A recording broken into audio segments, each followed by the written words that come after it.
Did Republicans call 1-800-DIAL-A-SPINE? With Donald Trump pushing a slush fund that could hand out six-figure payouts to the very people who sent lawmakers into hiding and literally running for their lives on January 6, 2021, Republicans are on the verge of saying something they haven't said to Donald Trump much in the last 10 years. No, or niet. Here's just some of the reaction on Capitol Hill. Listen to outgoing Senator Thom Tillis. I think it's stupid on stilts. Why? Because it will invariably put us in a position where your taxpayer dollars and my taxpayer dollars could potentially compensate someone who assaulted a police officer, admitted their guilt, got convicted, got pardoned, and now we're going to pay them for that? That's absurd. The American people are going to reject this out of hand. Wow. Now do the ballroom and the arch. That was Thom Tillis. Here's Wisconsin Senator Ron Johnson. He called the timing of the announcement of the fund a, quote, galactic blunder. The New York Times is reporting this about what happened behind closed doors. When acting Attorney General Todd Blanche met with Senate Republicans on Thursday to defend this political stink bomb, quote, what unfolded in an ornate room just off the Senate floor Thursday morning was a 2-hour blow-up in which dozens of Republican senators vented their anger and concern about the president's fund at Blanche. They questioned its legal basis, whom it would pay, and how the process would work. And they made it clear they wanted no part of the plan. Former Senate Republican leader Mitch McConnell said this, quote, so the nation's top law enforcement official is asking for a slush fund to pay people who assault cops. Utterly stupid, morally wrong. Take your pick, end quote. I mean, this isn't the first, quote, utterly stupid or morally wrong decision Mitch McConnell has had to make with regards to Donald Trump. Trump went down the escalators at Trump Tower 11 years ago. At any point in those 11 years, McConnell might have stood up to him. We know he privately described Donald Trump as a, quote, despicable person.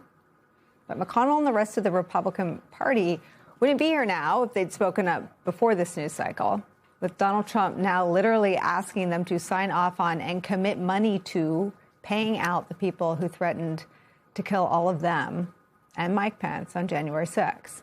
If they had decided any other moment before this week to hold him accountable for January 6th and voted to impeach and convict him during his trial in the Senate, back when Mitch McConnell said this. There's no question. None.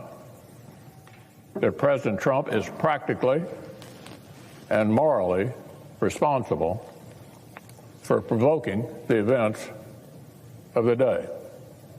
No question about it.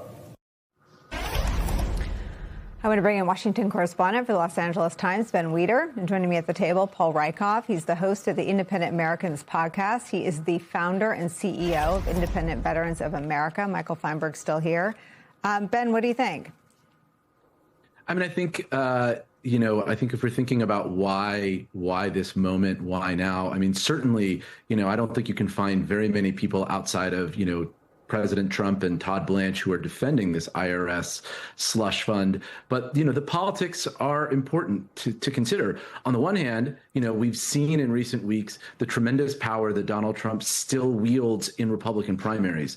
Senator Bill Cassidy, Representative Tom Massie, both ousted after bitter primary fights in which Trump was adamantly opposed to them. But we also know that the party is extremely worried about their prospects in November. The backdrop is we have a very unpopular war in Iran. We have the economic impact of that. And then this IRS slush fund is a very, very hard thing to defend to voters. How do you defend to voters that your taxpayer money should go to someone who is convicted of crimes, who in some of the cases of some of these January 6th protesters have been subsequently convicted of other crimes after being pardoned? It's a very, very hard sell. And I think, the political calculus and the real challenges that Trump's decisions, which seem from a political perspective to be driven more in many cases by vengeance than any real grand political strategy, are causing some Republicans to say, wait a second, maybe it's time for us to actually step up and oppose something. Yeah, I mean, Paul Rieckhoff, I think the problem is that there's a political calculation at all. It should just be WTF, this is wrong. Next request. Because the thing about Trump is, and this has always boggled my mind about the fear that Republicans have, he'll move on and ask for something else next week. I mean, this is like he doesn't stay mad. He just asks for something else ludicrous. And here he is. I mean, the thing with the fund, too, is that he doesn't think there's anything wrong with it. He thinks it's too small. Listen. You know, it was the most violent thing I've ever seen in politics, what they did. And yet if I say, oh, let's look at this one or that one, they say weaponization, weaponization.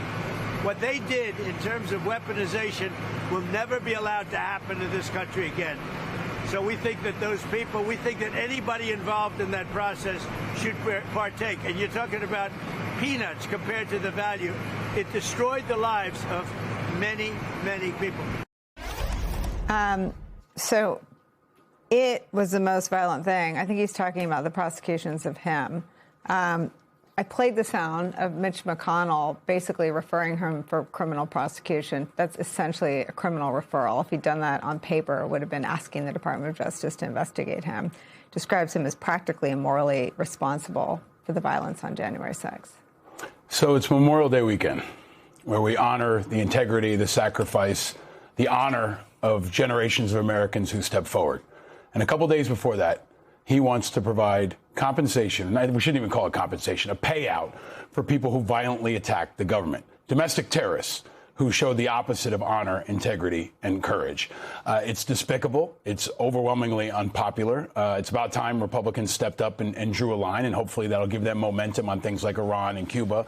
But I also think there's another part of this. The more desperate he becomes, the more dangerous he becomes. And I don't think this is accidental. I think this is strategic. I think he wants to incentivize people to stand up and oppose the government, to attack the government sites, the elections. It'll be a great focal point coming up in just a couple weeks. And I've called it Plan C. Plan A, if he wants to disrupt the elections, is the military, and they're likely to say no. Plan B would be ICE. Well, we don't know where that's going to go. This is Plan C. This is the backup plan. This is a green light to every insurrectionist and everyone who wants to stand with Trump and against the evil forces that he conspires.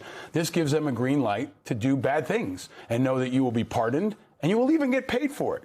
So I think we have to be really mindful of the fact that he knows that the midterms are a circuit breaker. He knows they will hold him accountable. And things like this are not accidental. They're quite intentional. Even if they fail, the signal he's sending with it is very important. Well, let me just press you on that, because people have said this for a couple of days, and I just want to put out some reporting from NPR because they have heard this, right? Mm-hmm. So the convicted insurrectionist who was pardoned and then went on to molest children and also be charged, convicted, and sentenced to life in prison told his child victim of molestation to keep quiet about being molested because he was coming into a lot of money.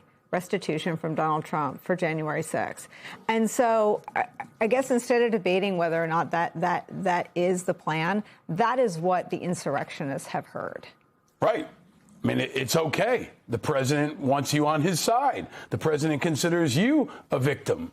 And it kind of reminds me of, I don't know, maybe like when Saddam Hussein let everybody out of prison because they would disrupt things right before he knew the Americans were going to attack. And this is what you do. You pick the worst of the worst, the people who are the most desperate, the people who are most despised, and you give them a green light to do bad things. And he's been doing that throughout every time he's been in office since 11 years ago when he came down that escalator. And I think it's really, really important that we think strategically about how to combat that, not just dismiss it as a whim of something that Trump does, and also recognize the Republicans have actually stopped him on something. That's really, really important. They haven't stopped him on Iran. They didn't stop him on Venezuela. And now this is so lame that the bar is so low. But now we need them to potentially stop him on Cuba because it is Memorial Day weekend, and they want to make more veterans. They want to put more people in Arlington, and they're already focused on Cuba. There's an aircraft carrier down there. They're sending all the messaging, and they didn't stop him on Iran. They didn't stop him on Venezuela, and hopefully they can have a war powers vote on Cuba before he actually hits Cuba. That would be nice.